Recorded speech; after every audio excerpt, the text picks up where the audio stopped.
We continue our story with our heroes landing on the Isle of Armor. Immediately, Ash is fired up to get to training with a former champion of Galar. They head inside, only to find a girl in a puffy white jacket standing around the station. Bea says that they were supposed to get an escort, and that must be her.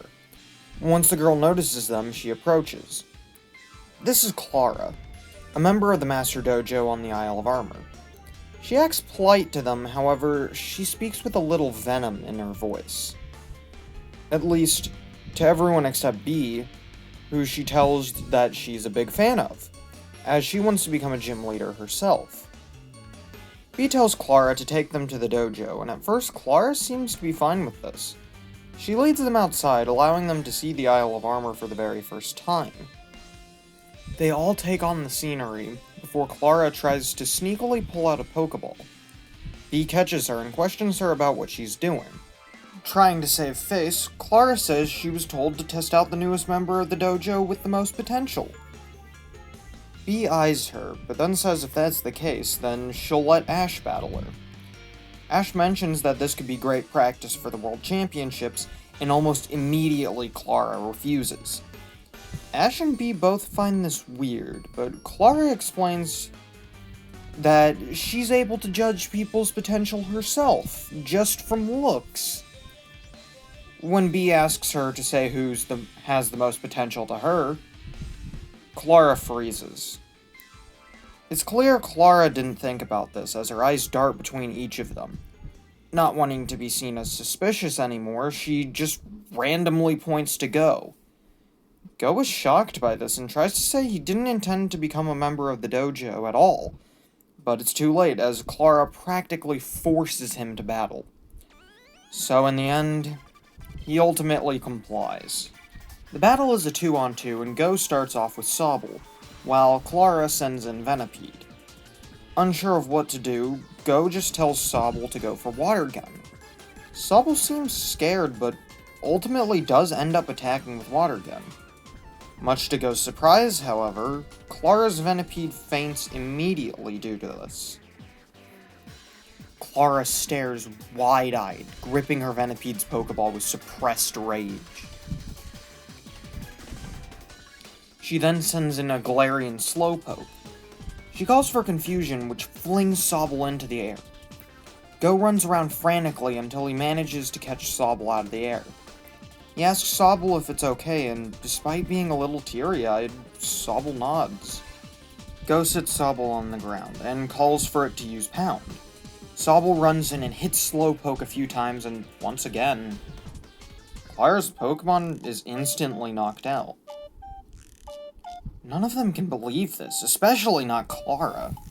Clara tries to hold back her anger, and then proceeds to lie, saying that she wasn't going all out, but still congratulates Goh on the battle. With that, she begrudgingly takes them to the dojo. As they walk, Goh begins to think. He actually won a trainer battle. Sure, it didn't seem like this girl was actually that strong, but still, it made Goh think. He thought about what Mewtwo said, how he needs to train his Pokemon. Maybe he had an opportunity here.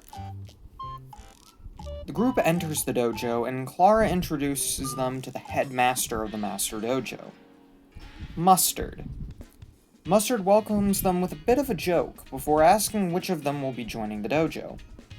Bea explains she would like to do some training for a while Ash was the one she spoke to him about.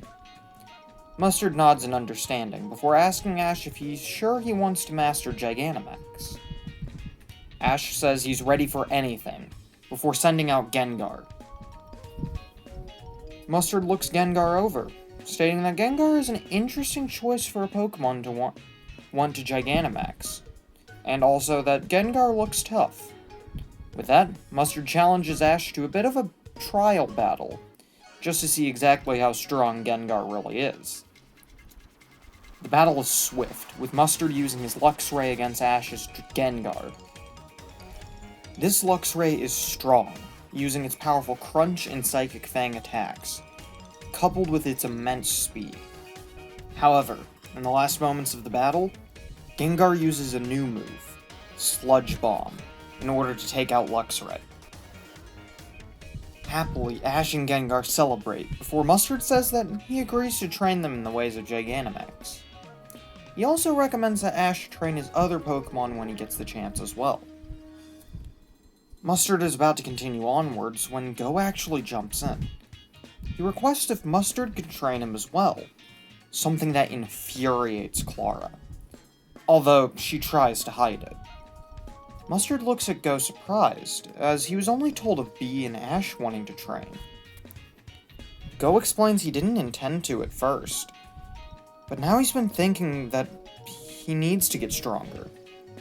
He tells Mustard about his goal to meet Mew, and says he's come to the realization that he needs to prepare his Pokemon for stronger battles, in the case that he may need to face a strong foe. Mustard thinks for a moment about this, and ultimately agrees to allow Goh to join.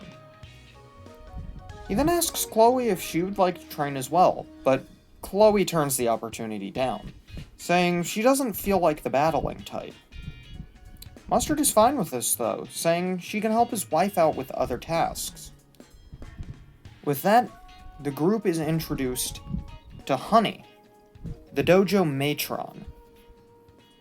Honey says she could definitely use the help and is glad to meet Chloe.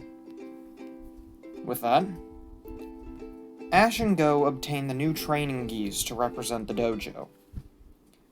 Bee is offered one as well, but she refuses, preferring to train in her gym leader attire.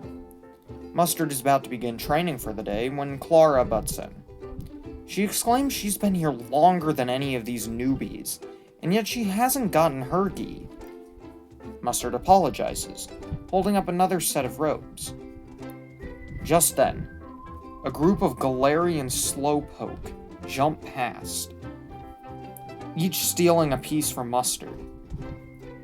Everyone is surprised by their quick speed, which Mustard notes that this group of wild Slowpoke were trained by the dojo to be much faster than their normal forms, or even their Cantonian counterparts.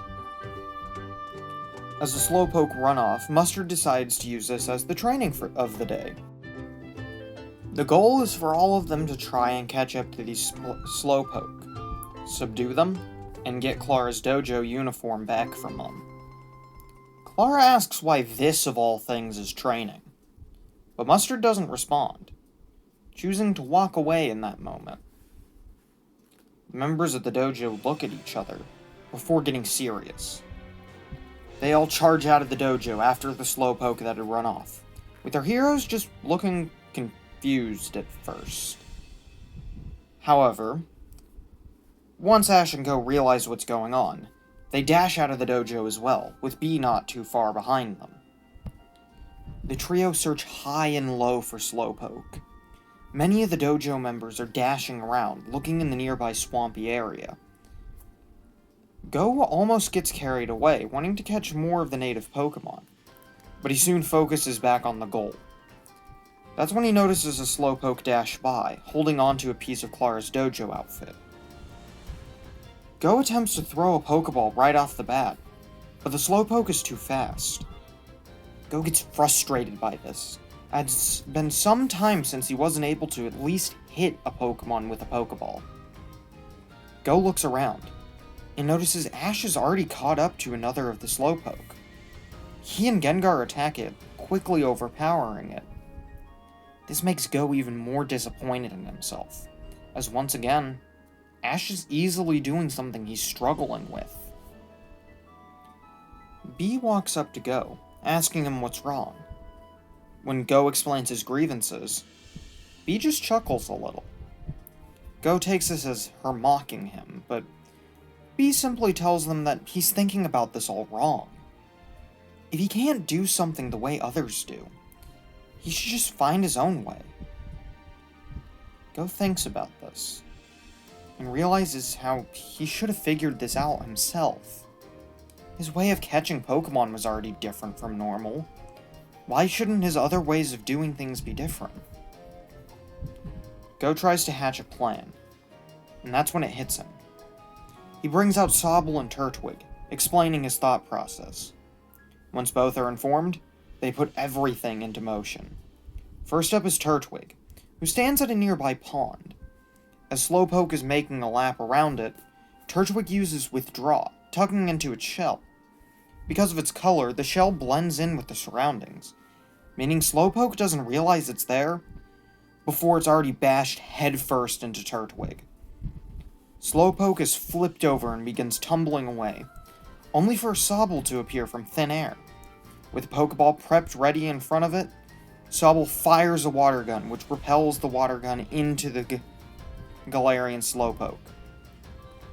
With the Pokeball hitting, Slowpoke is caught, and Goh is able to retrieve part of Clara's dojo uniform. On the high of his own success, Goh attempts the same strategy with the last Slowpoke, who he already finds dashing past a wild Bouffalont. However, when Sobble tries to hit it with a water-propelled Pokeball, it misses the mark. Goh uses some quick thinking, though, to have Turtwig fire off a Leafage. The Leafage hits Slowpoke, angering it. In its rage, Slowpoke attempts to use Confusion to send Turtwig flying. However, Sobble, not wanting its friend to get hurt, leaps into action with what is supposed to be a Pound. However, at this moment, Sobble manages to get a new move, Fell Stinger. Hitting Slowpoke just right, Sobble manages to knock out Slowpoke in a single hit. Goh is actually really surprised by this and praises Sobble's power, which then makes the little lizard Pokemon very happy. Goh and Ash meet up, Goh revealing he managed to catch one of the Slowpoke and get 2 of the pieces, thanks to Sobble and Turtwig. Ash is happy for him, stating that he and Gengar simply battled it until Slowpoke let go of its stolen uniform piece. With that, the two return to the dojo. What Goh doesn't realize is that Mustard was watching him. Mustard is pretty pleased to see Goh's unique way of catching the wild Slowpoke. He sees potential in Goh, and once Goh and Ash are back, he congratulates them both on a job well done. Goh tries to return Slowpoke, but Mustard stops him, saying that the 3 Slowpoke don't belong to the dojo, but were simply given a home here until a more suitable one could be found.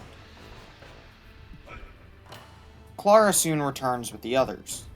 Everyone seems exhausted, but in the back of her mind, Clara is confident that neither Ash nor Goh could have managed to succeed either. If anyone got her uniform back, it would have been Bea. That's what she thinks, until Goh walks up, handing over her uniform. Clara is outraged by this, but tries to act nice in her acceptance of it for the sake of the others and their image of her. However, after taking the fully assembled uniform, she leans in close and whispers in Goh's ear that if he does anything like that again, she's going to melt him down where he stands. Despite the threat, Goh manages to enjoy the rest of his day, proud of what he was able to accomplish. Before he goes to bed, he even talks with his Pokemon for a while.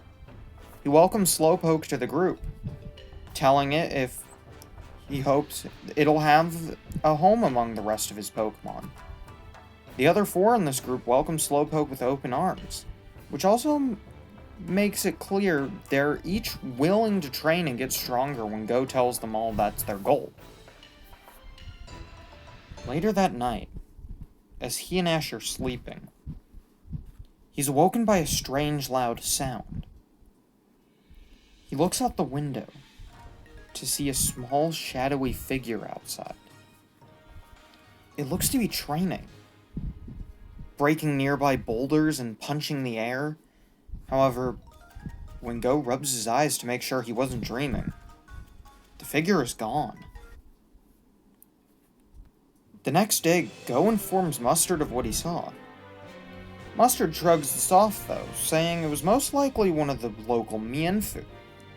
However, Goh isn't so sure, especially after looking at Mienfoo's picture in the Pokédex.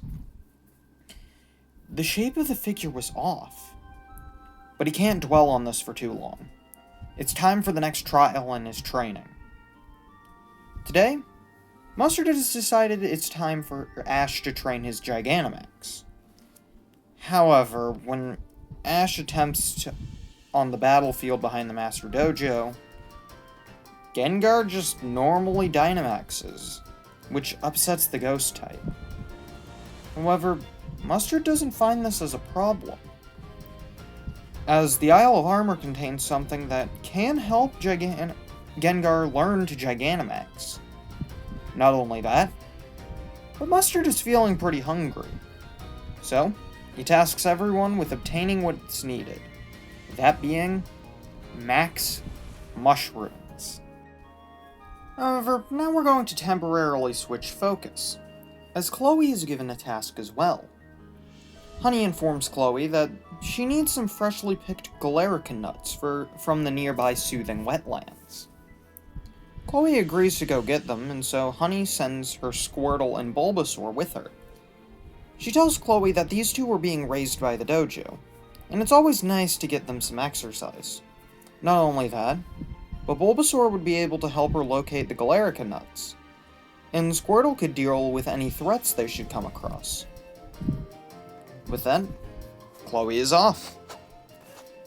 She notices Squirtle has a very much take-charge attitude, leading the way and immediately scoping out the wild Pokemon, in order to see if there's anything dangerous in the soothing wetlands. Bulbasaur, on the other hand, acted very timidly. It lagged behind them and mostly just stared at the ground. When Chloe would try to speak to it, the Bulbasaur would get all jumpy and shy away from her. This made Chloe feel bad, as she felt Bulbasaur didn't like her. Slowly, the trio collect Galarica nuts from the different trees in the wetlands. Bulbasaur is able to identify them, however, it acts very nervous when pointing anything out, or getting their branches from the trees in order to hand the nuts over to Chloe. As they continue on, though, Chloe looks back and notices Bulbasaur playing with the Galarica twigs, weaving them together. Chloe actually finds this cute, and tries talking to Bulbasaur again. After she makes it clear her interest is genuine, Bulbasaur actually starts to warm up to her a little. Bulbasaur even hands her some of the Galarica twigs for her to try and do some weaving herself. So, they take a bit of a break, and Chloe attempts to weave together the twigs alongside Bulbasaur. She ends up creating a wreath, which she puts around Eevee's tail. Seeing how happy Eevee and Chloe are makes Bulbasaur happy too. Eventually, they get back to the Master Dojo. Honey takes the Galarica nuts from Chloe and teaches her how to make a spicy curry using them. Throughout the process, Chloe and Bulbasaur continue to bond, with the two working together to help prepare the curry alongside Honey. Once the curry is done, they all sit together to eat, as the dojo trainers haven't found the max mushrooms just yet. While eating, Honey explains that she found Bulbasaur in the Forest of Focus. It's always been timid, not even fully opening up to her. And yet Bulbasaur was actually getting along with Chloe. Honey says she's been trying to raise Squirtle and Bulbasaur to be strong battlers, as she was at one time a strong trainer herself. Squirtle took to this task quickly, and that's why it's the way it is. However, Bulbasaur never truly seemed to want to battle, as it kept too much to itself to truly get into battling. For a while, Honey was thinking Bulbasaur was wanting to be something else, other than a battler. But she couldn't help it, as she was the dojo matron, and wouldn't be able to truly help it become anything other than a battler. Chloe discusses how she and Eevee don't really know what to do. They don't really have a goal of their own. So far, Chloe was just looking into Eevee's many evolutions to help decide what path Eevee should go down in that regard. Honey smiles, saying that Chloe seems like the type who will find what she's looking for in life. She just has to keep trying different things, and eventually she'll see what sticks. Chloe nods, looking at Bulbasaur, Eevee, and the rest of her Pokemon, who are all happily playing together. We return to Ash and Goh, who have been spending this entire time searching high and low for max mushrooms. Yet no matter where they look, they don't seem to be able to find anything. Then Goh gets an idea. As Slowpoke is native to the island, he figures it could find some for them. So, he sends out Slowpoke, and sure enough, Slowpoke leads them to some max mushrooms. However, as soon as he finds them, Clara runs up, saying she found them first. She and Goh argue before Ash suggests they just settle it with a battle. Clara is immediately on board, wanting to pay back for losing to Goh. Goh is more reluctant, but ultimately, he agrees. The battle begins with Slowpoke versus Slowpoke. Goh Slowpoke shows off to not only be fast, but also strong, showing off it's learned some strong moves it normally wouldn't have, like Ice Beam, and even Fire Blast. With these powerful attacks, Clara's Slowpoke is finished off quickly. Next up, Clara brings in her Coughing. Goh tries to finish it off just as quickly, however, Coughing is able to beat Slowpoke due to its previous injuries, and a super effective Assurance. Next, Goh brings in Turtwig. The two Pokemon battle fiercely, but in the end, Turtwig is able to beat Coughing. Finally, Clara brings out her newly evolved Whirlipede. Goh comments that it was only yesterday Whirlipede was just a Venipede, to which Clara states she's been training hard and won't let some nobody beat her. Sure enough, powerful Bug Bites and Poison Tails get the edge against the defensive Turtwig, even poisoning it at one point. However, as Goh and Turtwig become more desperate to win, Turtwig is enveloped in a bright light, evolving into Grotle. With newfound power, Grotle shows off a new move in Earth Power, which combined with the leafage, allows Goh to claim victory against Clara. Clara is really upset by this, running off after the battle is over. Goh feels a little bad, but thanks his Pokemon, and Ash congratulates him, saying this experience has already seemingly made him stronger. Goh is very grateful for the praise, and with that, they head back to the dojo. Once everyone is back, Mustard tells Ash and Goh that they both have done a great job, saying he's very pleased with Goh's progress. He's just about to take the max mushrooms from him when Clara storms in, showing she spent even more time out in the wild, not only training, but also searching for max mushrooms herself. Now she's back with the right amount to make max soup, and she pleads for her mushrooms to be the ones used for the soup they all eat together. Mustard is actually shocked by this, saying it's not every day Clara works this hard. Because of this, he makes an exception, saying Goh's mushrooms can be used for the soup that Gengar will be eating, as Gengar needs to eat the entire soup itself in order to gain the ability to Gigantamax. It'll take quite a while for both soups to become fully ready, so Ash gets the idea to train alongside Goh while they wait. Goh's shocked, but agrees to this. Not only that, but Bea actually offers her assistance in the training as well. So with that, all three head into the back area and begin training hard together. Mustard watches them proudly. Gengar is showing clear signs of improvement, already seeming much stronger compared to when Mustard first saw it. Mustard is also presently surprised to see Ash's other Pokemon get in on the training. As for Bea, he's always seen her as strong, and it's clear that she's the one taking charge and teaching the other two. However, the one he is pleasantly surprised by is Goh. Goh got here not only originally planning to be a member of the dojo, and yet he was already showing incredible progress. Of course, with this particular training, he had two good teachers, the Fighting-type gym leader, and a trainer in the World Championships. Mustard then notices training a not in secret, not too far away, is in fact Clara. He smiles, as it seems Goh has lit a fire under her and her poison types. He wonders how much stronger Clara will get due to this. Once the max soups are finished, everyone is called inside for a big meal. Gengar gets an entire soup to itself, of course, while the other soup that was made is split between everyone. Everyone enjoys this and has a good time. They all share laughs and tell stories, while the Pokemon play together. At one point there's a little argument between Go's Slowpoke and Chloe's Eevee, as Slowpoke attempts to take the wreath on its tail. But Chloe calms the situation down by offering to make Slowpoke another one. Mustard then explains that Slowpoke and Galar enjoy the spices of Galarica nuts, which they are reminded of when they find Galarica twigs, making them very fond of the twigs as well. Soon, the meal does come to an end, however, and everyone has to head off to bed at the end of the day.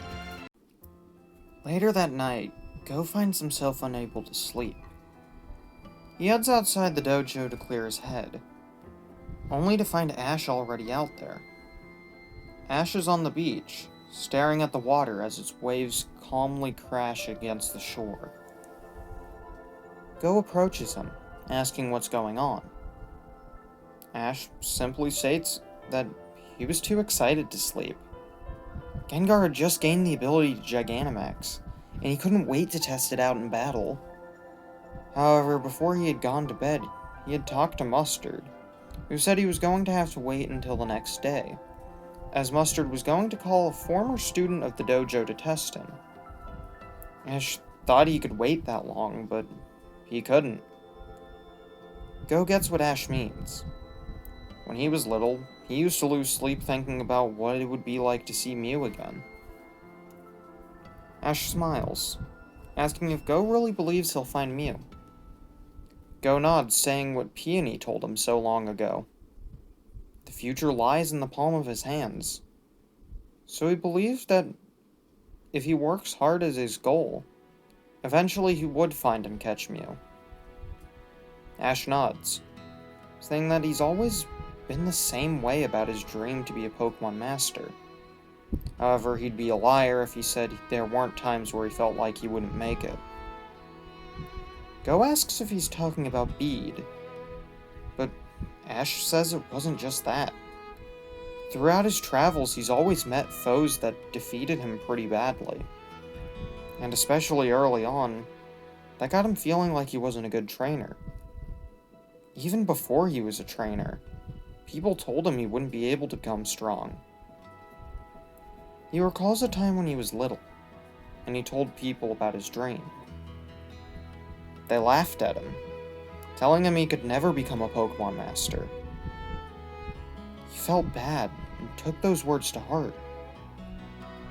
That was until his dad told him something that he's never forgotten. The map to your goal is inside yourself. If you give up, your dreams never are going to come true. Ash says that it wasn't until he started traveling with Pikachu and meeting all sorts of people and Pokemon that he started to understand what his dad meant.